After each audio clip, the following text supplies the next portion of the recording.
Howdy, folks. Meandering Mike in the man cave of madness. It's in the middle of the evening. We are continuing with turn 13. We've done the first part of the turn with the Welsh, Brigantes, Picts, and Caledonians. If you remember, the Welsh just sort of sat. They're building up their strength. The Brigantes got aggressive and expanded and did much better than they thought. They actually took the pennons without losing anything there. That was like really, really lucky. But boy, are they strong, which is doing really good for red. However, it means if the Brigantes don't lose anything, it's going to make it much harder for the Saxons. The Saxons would need to get up to 10 territories to get kinghood next turn. But if, according to the plan as it goes, the Norsemen are going to swipe Cumbria from them, then they'll only have 4. And as long as the Saxons have 8 or more, then they'll be good to go. And up north, we had some fighting. The Picts got ambitious and took Dunedin, and the Caledonians tried to take Skye. It was a half-hearted attempt. They didn't do it, but they are firmly defending their Hebrides and Orkneys, so they're like thumbing their noses at the Norsemen and hoping they go away. They don't actually want to be attacked, but they think they can hold. So that was that portion of the turn. We're now up to the Irish, Scots, Norsemen and Dubliners. I think we'll go that far, which will leave the Danes, Utes, Saxons, and Angles for the end. We might do the Danes in this middle portion. We'll see how quick the other parts go. So let's get to it. We're doing the Irish, which are small. They're down to 2 armies. Half point for each of these. That's 1. They do have 2.5 stored up, so they do get to grow. Irish is here, having a half point left. They don't want to interfere with the Saxons. They could get points from it. Red, the value of the getting kingship is too much. So the worst that they might do is try to attack the Welsh. It makes no sense right now. The Welsh are biding their time. It's not worth it. So they're just going to sit here. If they hang out and try to, say, get some more points for the end of the game, turn 16 possibly. Always keeping an eye open for a target of opportunity, maybe to weaken somebody. That's that. Irish, done. Scots. Poor Scots. All right. They are in Thalriata. That is a point spot for them. 2 points. Potentially they can score 2 for here or 2 for here. Only another point for the guys up there. They get 1/2 growth. They actually have 2.5. So they get their army. However, by taking that army, they are going to have to, they're in that situation similar to like the Caledonians, where if they don't try to expand, they're going to lose it because it'd be overpopulated. So, same kind of choice. Do they go up there and try to attack Skye and have one guy needing a 6 versus a dude shooting back with a 5 or 6? Or do they get bold and crazy and attack the Picts, which is actually not bad odds. It's bad, but on a 5 or 6, they can kill an army, and even if they get killed, they've weakened one of their foes. So they have to roll 6 here once and not get killed. To take it here, they'd have to get lucky twice. Maybe the Pict might defend if the Scots hit them. And they didn't hit him back. They might decide to retreat to keep their force intact.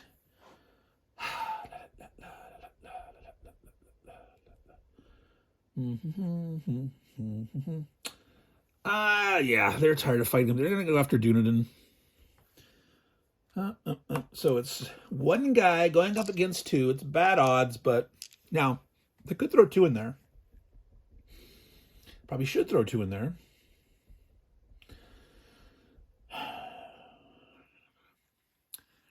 Who might? Well, the Norsemen are coming on. The Norsemen could try to smack them around and take Dunedin if they only have 1 dude in there. But they're here. They're going to do that. They're way up there. They do have boats, but this just Dunedin connects to the Irish, not here.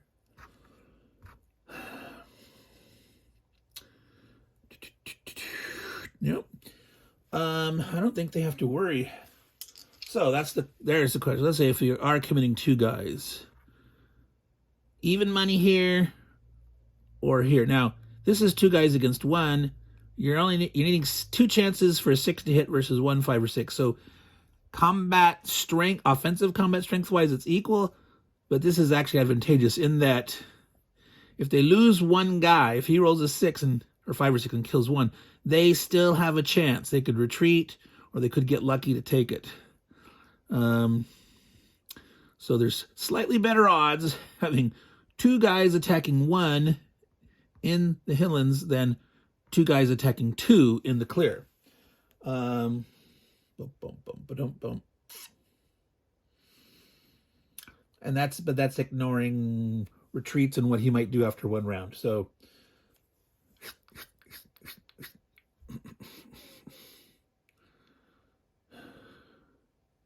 it's all the same sound points for purple. Whereas Dubliner's going to go... Oh, they're so terrible. But it is, if they take Sky, they have a better chance of defending it. But if they take Dunedin and they hold it, they grow faster. 1, 2, 3, 3, 3, 3, 14, 15, 16. They have 1 more chance at the very end. They're going to go after Sky. All right. So,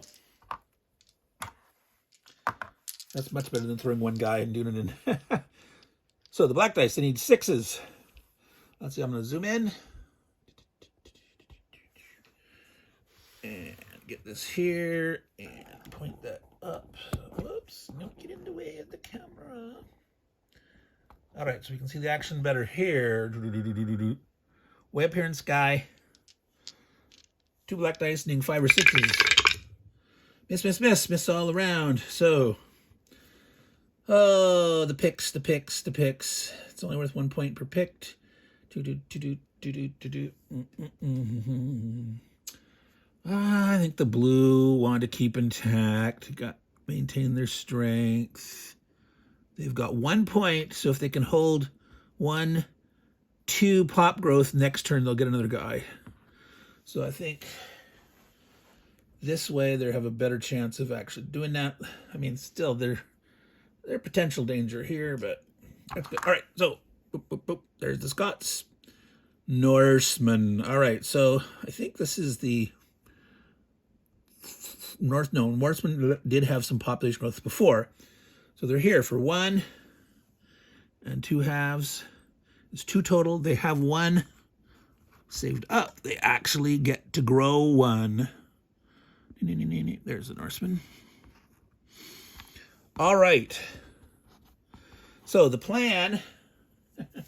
Now, again, the Norsemen are a little bit complicated because they got 2 things going on. They've got their turn 13 points, into this turn points. Focus. So that's that section there. Cumbria, Hebrides, Orkneys. Boy, Orkneys. Hebrides, tasty, but Skye is worth 2. Yeah, the Scots. And now that's harder for them. But Cumbria is worth the 3, and that's the game they're going to be playing here. They're going to go and attack the Brigantes. The Brigantes are going to retreat no matter what. That's part of their deal. Question is, they don't necessarily need 3 in there. They could put 2 in there. The other one here could sit here. It could attack the Danes. It could sit in Cheshire. Cheshire is worth 1 point for them for turn 13.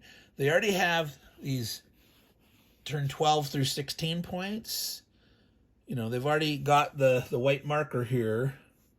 They're hoping to get Cumbria. So remember, for all those 12 through 16, they're all worth the half except for Cumbria, Hebrides, and Orkneys.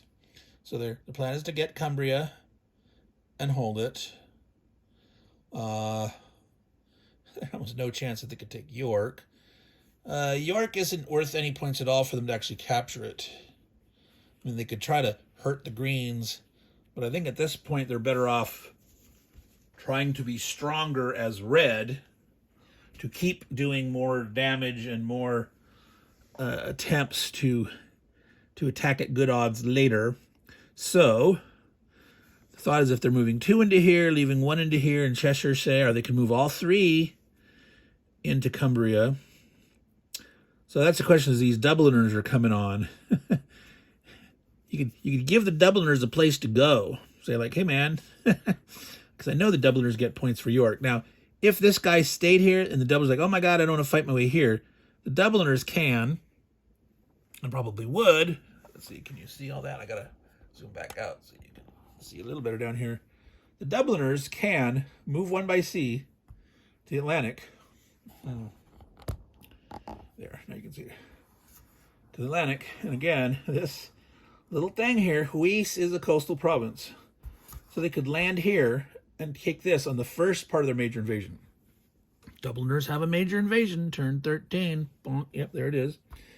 And then they could go march over into York. So if they left this here to try to block them, they have an inroad. But I think as red, like, dude, here, take Cheshire. Have it. Go to York. Get your points. So yeah, I think the Norseman's going to take the whole thing and go to here. Now you got to remember, they're keeping a huge stack in Strathclyde because that's worth huge points to them. So this guy will retreat here. Probably they can't overstack. So yeah, he can retreat to here. He's here. They're fine. The Norsemen could have a full 3 here. As long as they don't overstack there, they're good. What that means is if, for example, we put this guy here, they couldn't. That'd be overstacking in 2 places.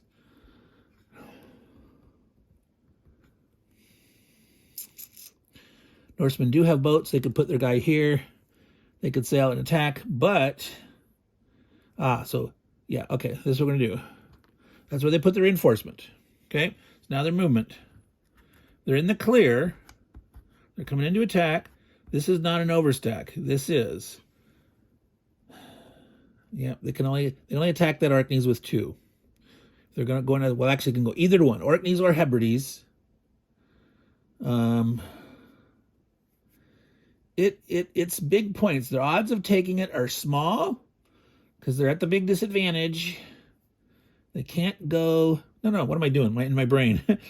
This is not, see, there's a problem when you're playing all these together. This is red, but it's not the Norsemen. Okay, thank you. Whoever caught that and told me, hey, Mike, wait a minute. This is not an overstack for the Norsemen. The Norsemen could, for example, give up Moray. And I think they're going to do that. They're going to give this up. I'm going to go there.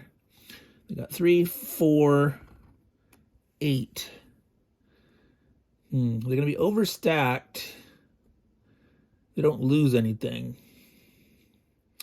They're almost certainly going to lose something against the Caledons. They could get lucky and not lose anything. But they could end up with 3 provinces. That's the danger of, so maybe they leave one here. Say, go ahead, Dubliners, but, I'm going to leave one here in case you don't want to do that. But come on in. So at the end of their turn, as long as the Brigantes cooperate, it's guaranteed that they can take this. Because even if he hits one in the first round of combat, kills one, and then he retreats, so as long as there's cooperation between these nations of the same player, which there should be, he's going to take this. He's going to have that. So, yes. All right. That's what they're doing, folks. All right. So, let's start down here. Let's zoom in a little to the north so you can see the whole thing better.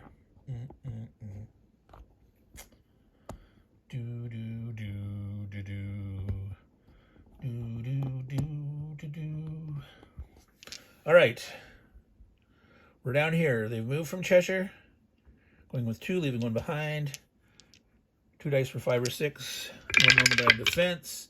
Miss. The Brigantes retreat to Galloway. The Norseman survives. That's the best roll for the red player. Well, you can't really see this well. It was all 1s.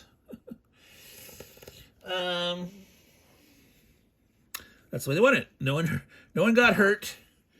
They swapped that province. All right, so now this is blood time, folks. The Caledonians cannot retreat. 3 dice needing 6s, 2 dice needing 5 or 6s. Norsemen need to get lucky. Oh, I rolled bad here. Let me roll good up there. All right, here we go. Oh, well, they got a lot of 5s, but they're hitting on 6s. Can you see those? Yeah, barely. There. But one hit was against them. So they lost one. Do they keep trying? They still have a chance. This is, it's worth, how many points again? Was that 3? Yeah, it's 3 points. 3 points. Plus if they take it an extra 1.5, it's 4.5 points. Their odds are stacked against them, but they're willing to go one more try, I think. Now, obviously, if they get hit twice and they're gone, we're like, ouch, oops, oh well. But we're going into, so 6s on the black dice, 5 or 6s on the red dice. They got a hit, but they got hit back. It's more blood, folks. This green and red team-ups have been very bloody here. Very bloody lately. So, you know, they go for it. They keep going.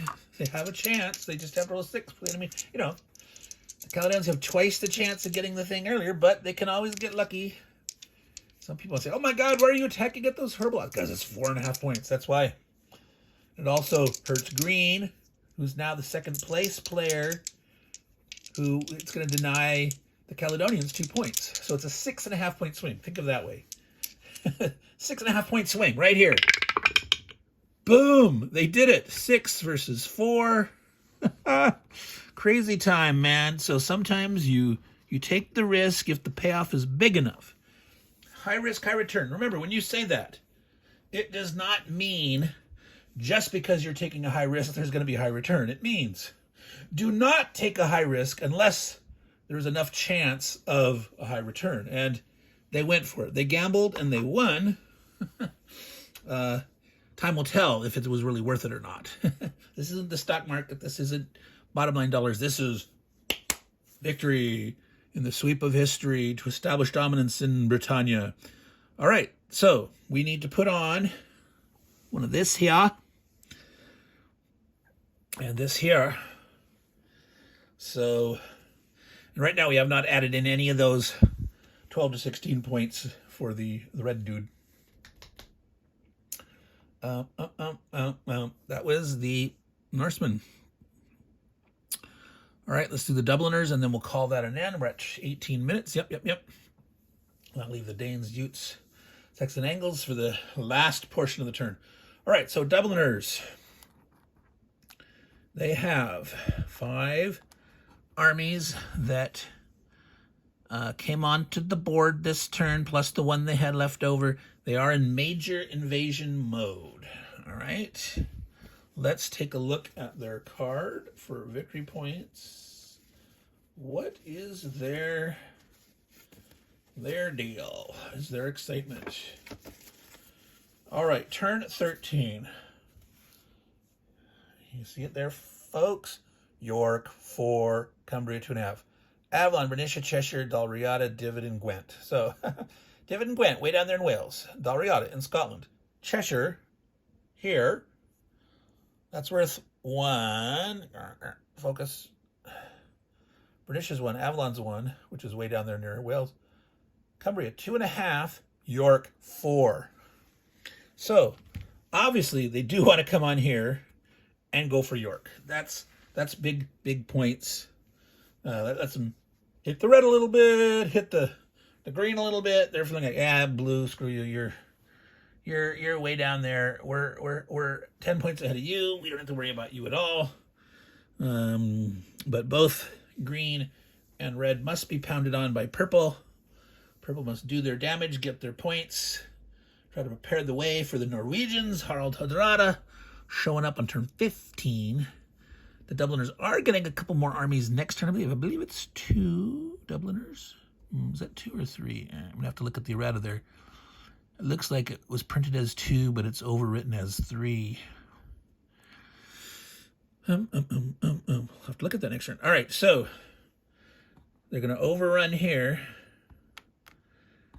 And I think they want to just maximize this. And again, got to look at stacking every phase in during the turn, each part of the major range, but overpopulation's only done at the end of your turn. I'll keep repeating that. Keep repeating. The Dubliners, better you bet. All right, I'm being silly. Meandering Mike, Man Cave of Madness, meandering musically. All right, so let's have fun and pound on Cheshire first. All right, let's.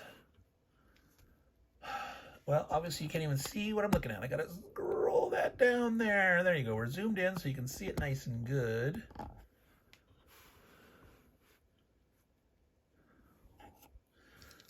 If we zoom out just a little bit the other way, you can see the dice better. All right, and then the wider context. All right, so here we go. Let's do in the Cheshire first. Well, let's see. If they fail here, they're more likely to fail than they're more likely to fail. Well, is that really true? 2 against 1, 4 against 2. They have more. Yeah, I'm going to do the big one first. So that if the little ones fail, one guy could potentially retreat into York. Yes, I'm going to do that. That is what I'm going to do. That is, well, actually, technically, no, you can't. As an invader, if you have to retreat back to sea. You invaded this turn. You came in this turn.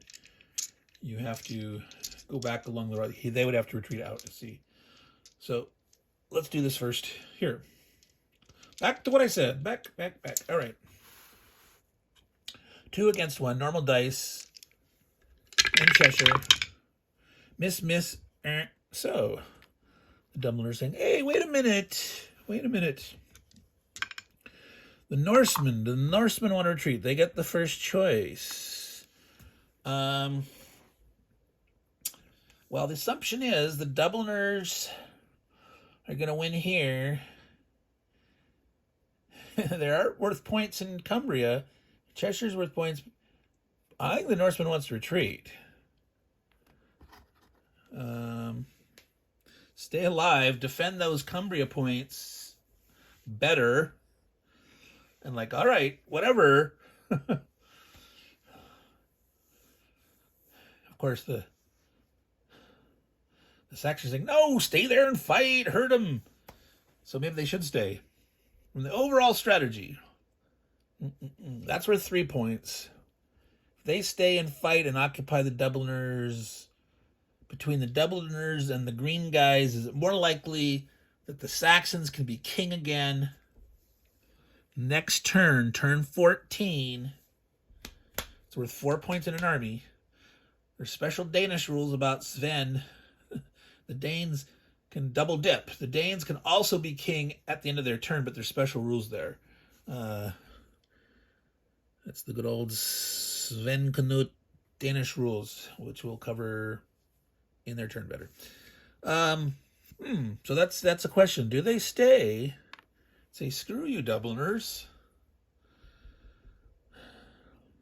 Spoil.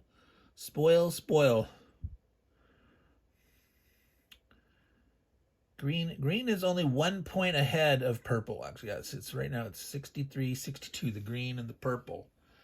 So red's fine, just making life miserable for both of them.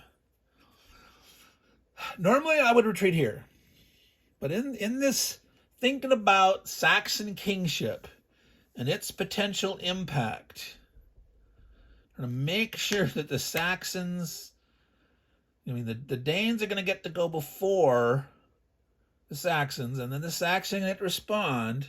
The Angles are gone. So the Saxons have the last word, But to make sure that they can get kingship, the Northmen's going to stay. They're like, screw you, Dubliners. All right, at least they'll stay for one round of combat. let's make that concession. All right. Well, they're staying. The Dubliner could retreat. Back says, no, I'm not going to retreat. I need to. Maybe they should. So if they retreat back to sea, they could, on the second round of the major invasion, they could come back inland again. The question is, though, if they were wanting to hit this stuff, but that could allow them to double up and have better odds. Maybe they're going to do that. Maybe they're going to say, I don't want the bad odds. I'm going to retreat back out to sea. And then land again next turn. That was here, and they try to beat on some Saxons or something. It obviously means the Dubliners aren't going to have enough points to get into Cumbria. If they want to try to get into Cumbria, if they kill this with no losses, and they have 4, they win here, they can leave a guy here. The Dubliners want to have a bunch of dudes here. They want to have a big stack. However, if they don't maintain at least 2 provinces, they can't have a say. No, they got to stay and fight. The Dubliners are staying and fight. Sorry for taking all that long to work it through, but that's some of the thought process, right? The Dubliners can hold this, and they do okay here. Now, they still have the second half of the major invasion. It's like, they might want to just squat, but they want to have as many as possible in York, because York holding it is worth 4 points at the end. They might not get too adventuresome in their second part of their major invasion. Depending what they lose, like if they lost 3 of these and had 1, this guy lived and had 1, they'd put it in there and you'd have 2 there to try to hold York. If he stays and he retreats to here, to get inland, to get there to support it, at least one guy would have to come here, and there's nothing to... Dubliners are staying fighting. Even money, 5 or 6s, they both missed. The Norseman's going to stay. He says, no, this makes sense. Tactically, strategically, whatever. The Norsemen are saying, nope, we're not letting you have it. And the Dubliner says, we got to take it. Boom, the Dubliners made it. The Norse says, well. All right. So, 4 Dubliners in York, 2 against the Danes. For points, lots of points, if they can hold it with enough strength. Oops, 1 die out. Now, I got to re-roll that, protect these. All right. So they did get 1 hit. These are all misses here. The Danes cannot retreat. They have nowhere to go. I mean, they can't go out to sea. Now, when you're invading and attacking, you could go back out to sea. But that's a ute, dude. See, zoom back out. See, that's a ute. The Danes have to stay and fight. The Danes are not doing too well. Oh, wow, look at that. The Dubliners think, hey, we're pretty good. So, they can actually maybe do something here in the second part of their major raid. The question is, do they really want to try to attack Cumbria? Cumbria's 2.5 points. Cheshire is 1 point.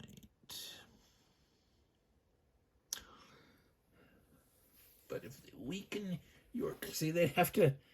They could abandon Cheshire. They're 2. Yeah, no, they're just they want to hold this. They really do.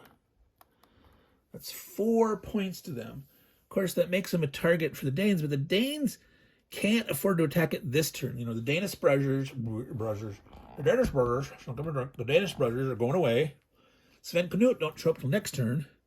And Sven Knut gets 6 armies. However, the special Sven Knut 6 Danish army attack in turn 14, after their turn, 4 armies and Sven Knut go home. They show up to do some business, and then they go home.